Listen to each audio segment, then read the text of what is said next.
Everyone, आज हम लोग सीखेंगे डायरेक्ट इनडायरेक्ट पार्ट 3। जैसा कि हमने पार्ट फर्स्ट और सेकंड में सिखाया कि प्रोनाउन किस तरह से बदलते हैं और टेंस में किस तरह से परिवर्तन होता है। आज पार्ट 3 में सीखेंगे कि जब भी कोई रिपोर्टेड स्पीच का सेंटेंस इंटरोगेटिव हो, जैसे ये इंटरोगेटिव है, ये वाला इंटरोगेटिव है, तो आइए सीखते हैं। तो सबसे पहला सेंटेंस लेते हैं, he says to me, comma inverted comma लगा है, डू यू कॉल हिम। तो जब भी इंटरोगेटिव सेंटेंस होगा तो उसकी पहचान होती है या तो हेल्पिंग वर्ब पहले आएगी, जैसे इसमें हेल्पिंग वर्ब पहले है, इसमें इंटरोगेटिव वाक्य है, इंटरोगेटिव जो है वर्ड है। किसी भी इंटरोगेटिव सेंटेंस की पहचान होती है या तो हेल्पिंग वर्ब पहले होगी, क्या वाला होता है, जैसे क्या तुम गाना गाते हो, क्या तुम गांव में रहते हो, क्या वे खेल रहे हैं, तो इस तरह से सेंटेंसेस होते हैं।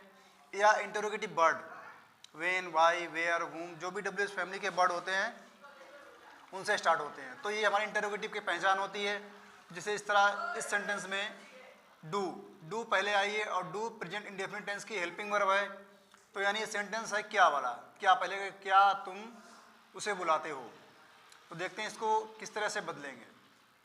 तो जब भी कोई sentence interrogative sentence reported speech में आता है तो यहाँ पे वर्ब हमारी यदि से है या सेज है या सेड टू, तो उसको हमें आस्क में बदलना पड़ता है। से हो, सेड हो, सेड टू, उसको आस्क में बदलेंगे। तो से है, इसको बदलेंगे आस्क में, ही आस्क। ये वर्ब हमारी प्रेजेंट में है तो ये भी वर्ब हमारी प्रेजेंट में ही रहेगी, आस्केस। तो ही आस्केस टू हट जाएगा, मी, ही आस्केस मी। अब देखिए, अब जैसा कि हमने फर्स्ट और सेकंड वीडियो में देखा कि कामा को हटाते हैं तो हम दैट लगाते हैं, लेकिन जब भी इंटरोगेटिव सेंटेंस आएगा और हेल्पिंग वर्ब से शुरू होगा तो उसमें हम इफ़ का प्रयोग करते हैं, इफ़ या वेदर। तो जब भी कामा हटाएंगे, जब भी हेल्पिंग वर्ब आएगी तो उसमें से हम कामा हटाएंगे यहाँ पे और इस पे हम इफ़ का प्रयोग करेंगे, इफ़ या वेदर। ही आस्केस मी, प्रेजेंट में है ये वाली वर्ब, तो ये वाली वर्ब भी प्रेजेंट में रहेगी, कामा हटाएंगे, इफ़ का प्रयोग करेंगे। अब ये जो सेंटेंस इंटरोगेटिव है इसको हमें अफर्मेटिव बनाना है। अफर्मेटिव कैसे बनेगा, तो सबसे पहले सब्जेक्ट का प्रयोग करेंगे, उसके बाद हेल्पिंग वर्ब यदि आ रही तो रखेंगे हेल्पिंग वर्ब, फिर मैन वर्ब लगाएंगे, उसके बाद ऑब्जेक्ट आएगा।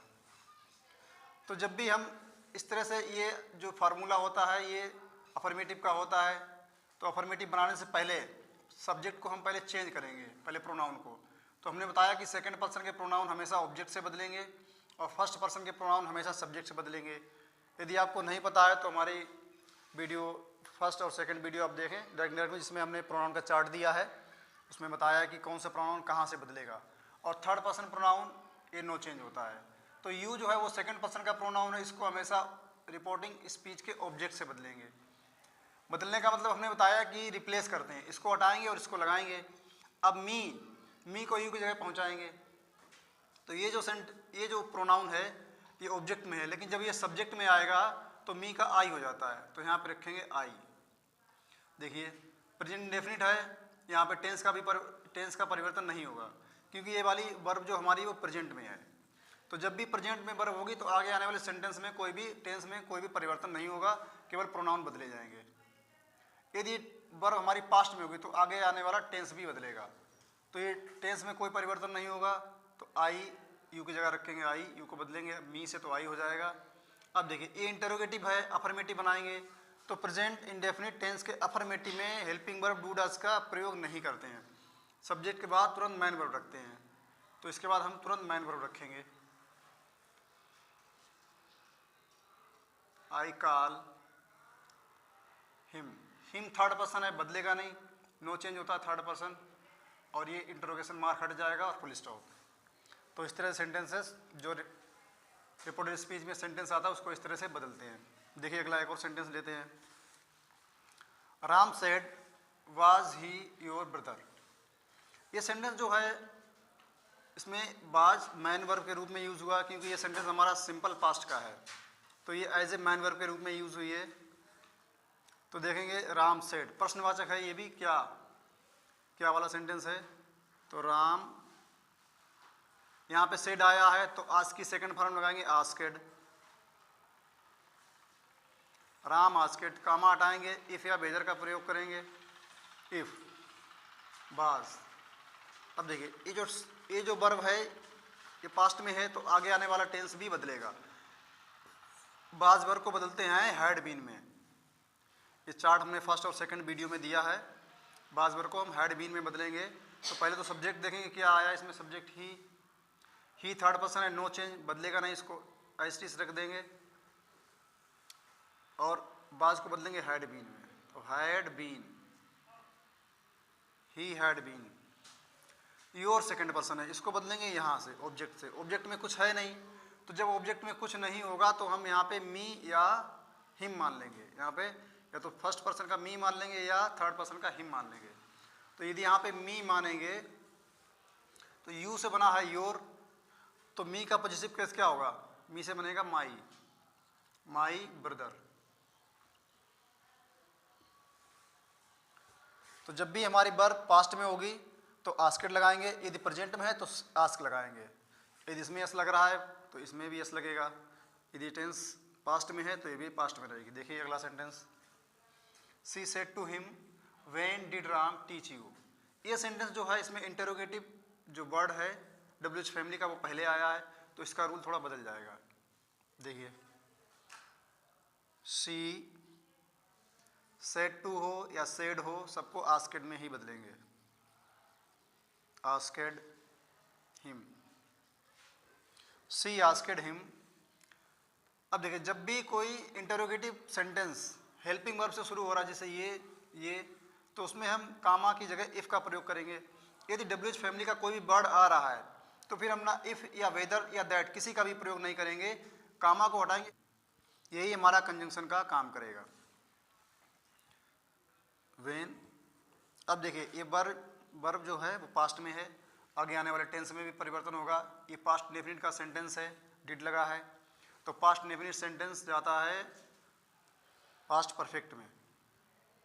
तो पास्ट परफेक्ट में राम थर्ड पर्सन है, बदलेगा नहीं, किसी का नाम जो होता है वो भी थर्ड पर्सन होता है। राम डिड की जगह लगाएंगे हैड, क्रिया की थर्ड फॉर्म हैड के साथ आती है। यू कौन सा पर्सन है, सेकंड पर्सन। सेकंड पर्सन हमेशा ऑब्जेक्ट से, सेकंड पर्सन हमेशा ऑब्जेक्ट से बदलेगा। तो हिम उधर जाएगा तो हिम ही रहेगा। देखिए एक और एग्जांपल लेते हैं, they said to us why are you happy. इसमें भी WH फैमिली का वर्ड आया है, यानी यहाँ पर भी कामा की जगह यही जो वर्ड है ये हमारा कंजंक्शन बनेगा। दे आस्केड अस, कामा हटाएंगे, इसी वर्ड को हम कंजंक्शन बनाएंगे, वाई। अब देखिए ये जो वर्ब है हमारी पास्ट में है तो आगे आने वाला टेंस भी बदलेगा।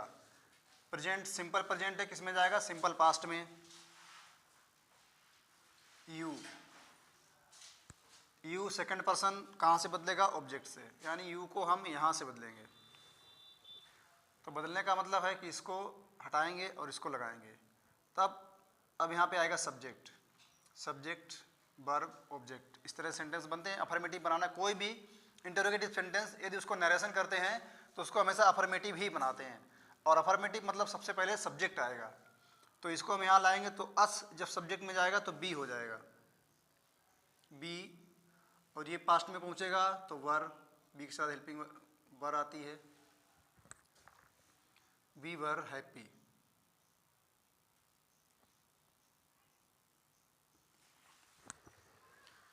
एक और एग्जांपल लेते हैं, she said may I take your book. ये मे क्या है, ये मॉडल वर्ब है, मॉडल वर्ब का सेंटेंस है, यानी मॉडल वर्ब की हेल्पिंग वर्ब क्या, इसका मतलब भी है क्या, क्या मैं ये क्या मैं तुम्हारी किताब ले सकता हूँ। तो शी आस्केड, कामा हटाएंगे, देखिए यहाँ पे क्या हेल्पिंग वर्ब है, तो जब भी हेल्पिंग वर्ब पहले आएगी तो इफ या वेदर का प्रयोग करेंगे। इफ अफर्मेटिव सेंटेंस बनाएंगे, इसके बाद आई फर्स्ट पर्सन है, यहाँ से बदलेगा, फर्स्ट पर्सन के सारे प्रोनाउन सब्जेक्ट से बदलेंगे। तो सी उधर आएगा तो इस सब्जेक्ट में सी। मे का हो जाएगा, ये वर्ब हमारी पास्ट में है तो मे जब पास्ट में जाएगा तो माइट हो जाएगा। शी माइट टेक, माइट के साथ वर्ब की फर्स्ट फॉर्म आती है, she might take your second person है, यहाँ से बदलेंगे, ऑब्जेक्ट में कुछ है नहीं तो मी मान लेंगे। तो मी से क्या बनेगा, यू से बना है योर और मी से बन जाएगा माई, इसका पॉजिटिव केस माई बुक। यदि आपको प्रोनाउन बदलना नहीं आता तो आप हमारी चैनल पर विजिट करें और वहाँ पे आपको सारी वीडियोस क्रमबद्ध तरीके से मिल जाएंगी। और इसका पार्ट 4 पढ़ाएंगे नेक्स्ट वीडियो में। मिलते हैं नेक्स्ट वीडियो में, तब तक के लिए जय हिंद।